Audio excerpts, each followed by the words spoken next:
Hey, Blessed Tribe, it's Coach Jess. I'm back again with another mental health motivational word. I hope you guys are having a fabulous, amazing day. North Carolina weather is just hot and cold. You don't really know. You be freezing in the morning, burning up in the afternoon. So I'm just rolling with the punches. So if you hear this air, I'm a little hot. But I just wanted to get on really quickly to say hello. Let you guys know I was thinking about you. Just wanted to encourage you really quickly. Last night I was actually reading an article, and it was basically talking about how we mourn different parts of our life. Like grief is not only for a person, but it's also about decisions that you have to make. It's also about things you have to leave, like when you get ready to transition from a job, when you get ready to birth a child, when you may lose something like a home, or you may have to just say, no, this relationship no longer serves me. Anything that you have to part ways to, it could leave spaces for grief. And I never thought about that, like maybe how one sibling, they've been the only sibling for 9 years, like London, for instance, like she's been the only sibling for that long. And then at some point, if we decide to in the future have more children, it would be a grieving moment for her, because that's a space that she's always had, but now she would have to share it with someone else. So even celebratory things like that, sometimes they come with grief. I thought that you can only grieve a person, but after reading this article, I learned that you can grieve experiences. You can have grief from even transitioning from maybe an entry-level job to a managerial type of job, a leadership position, because you're so used to being in that position. So when you get elevated, sometimes you're going to miss it. You have to give yourself time to grieve. So I just wanted to come on to encourage you that when you make decisions that are best for you, and I'm actually making some of those decisions in my life, like when you're making decisions that's best for you, sometimes you may grieve, or sometimes it may pull you out of character to be stern with people, to set boundaries with people, to let people know that you're going and pivoting into a new direction. Sometimes the people you used to hang out with, they're going to say, like, what's wrong with you? Why do you feel so distant? Why are you acting so brand new? Do you think you're better than us? None of those things are true. You're just doing and moving and making decisions that are best for you, okay?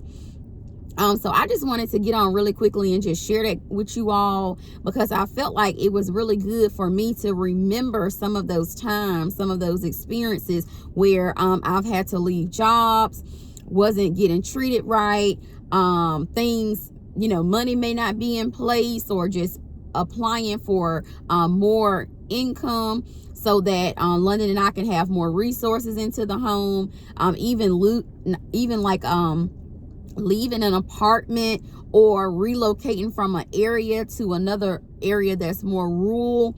That experience have been very, very challenging. And I couldn't figure out, like, why am I feeling this pull of where I used to be versus where I am now? And it's because I was going through a grieving process. I was going through a grieving process of coworkers that I had to leave behind, experiences that I had to now have in my past.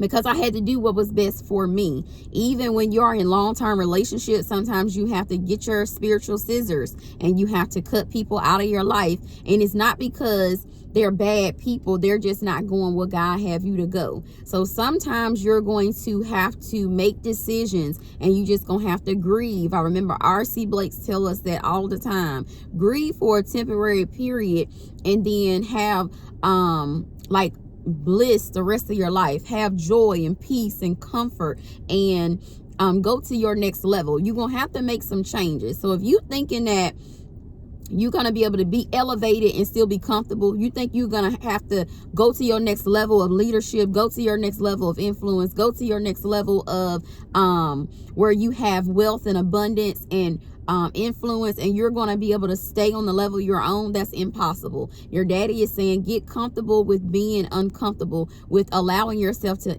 experience that's something that used to be in your past. That job is taught you skills for that period that you had in your life. That friend that you had to release because you guys are just going on different paths, It's no love lost. A lot of people, they think when you separate from them that you hate them, that you think they're bad people, that you think you're better than them. You don't hang out with them and make the same decisions anymore. So they think that you're acting funny, but you're not. You're just getting about God's business. You're getting into purpose. You're doing what God asked you to do, okay?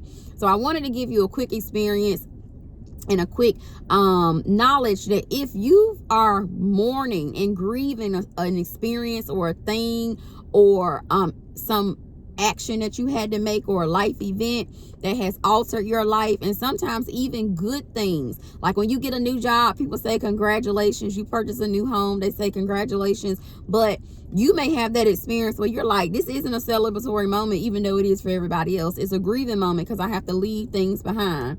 What I spoke to is, I remember when I graduated from undergraduate, I was sitting at graduation. I was like, everybody's so happy, but I wasn't. So I was like, something must be disconnected here. But it was because I was just thinking and reflecting on all of those experiences that I had been through, all of the good times that I had with my friends, and I felt like it was all over. But God said that experience and that span that you had with those people for that period of time, it mold and shape you for who you are to be able to go on and do my business. So you may have been married once. The marriage didn't last as long as you thought it was, but it taught you something along the way to make you an even better, even greater person later on in life. Okay, you may have had to, like I said, go to another job or leave friends behind, or something had an expiration date and it just ended. So even though everybody else is happy, sometimes when everybody else is happy about something, you may experience the sadness that come along with it. But don't think that that's abnormal. It's very normal. And I just was reading and just getting out there and just figuring out what that meant. So that was just very interesting to me. I'm hoping that it was for you. I just really wanted to get on and just share that with you all while I had a quick second. I'm about to transition and get some food. I'm really hungry, and I'm glad I could sit out here in this air right quick and cool off. Because I've been trying to get my steps in between time. Make sure you take time to rest, and also make sure you take time to feed your spiritual temple, your physical temple, and just take time for yourself. Okay, slow down a little bit.